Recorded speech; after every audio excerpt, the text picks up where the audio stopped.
Kami po ay nasa MPD ngayon sa headquarter po ng Manila Police. Next po natin, PS3. At ina-arrange na po ang aming seating arrangement para sa graduation ng Bless Our Cups School of Leadership. Narito po ang aming magiging tagapagsalita, si Police Colonel Arnold Tomas C. Ibay, Acting District Director ng MPD, Guest of Honor and Speaker. So, andito na po yung ating mga fellow graduates. Parating na rin po ang SPD, ang ating mga SCAD at mga iba pang representative ng station, ng bawat station. PS po. Kanina ko.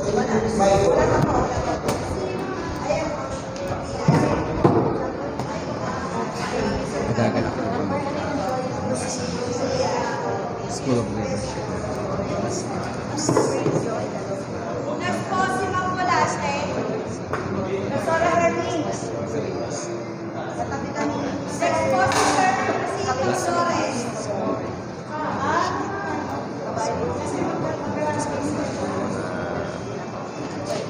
Seating arrangement. Yan po ang aking mga fellow graduates.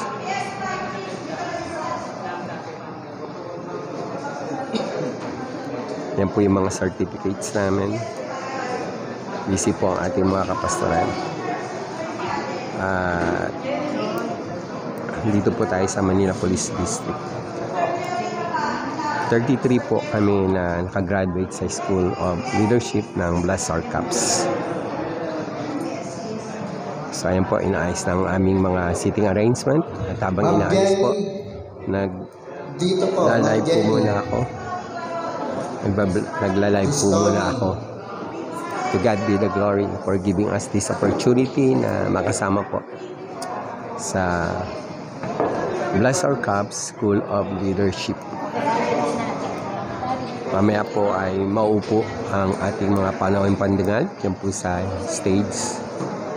Narito po ang aming principal, si Sir Perfecto June Gianan.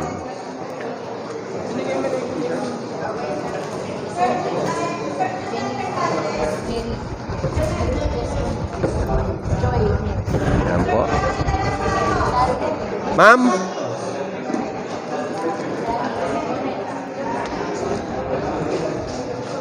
Dito po? Ah, okay. PS 8. Tapos isa na naman. Sir Lawrence Alejandro.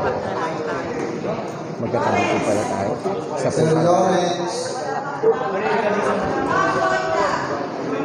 Loida.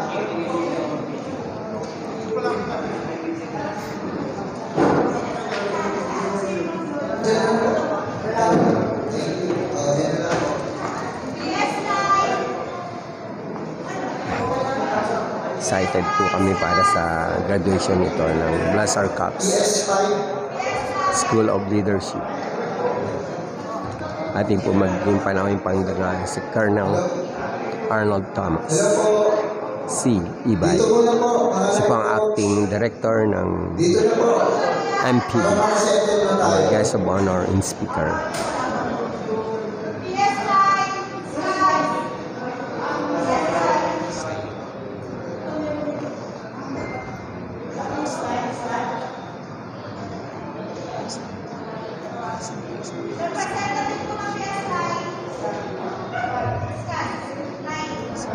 PS9 po.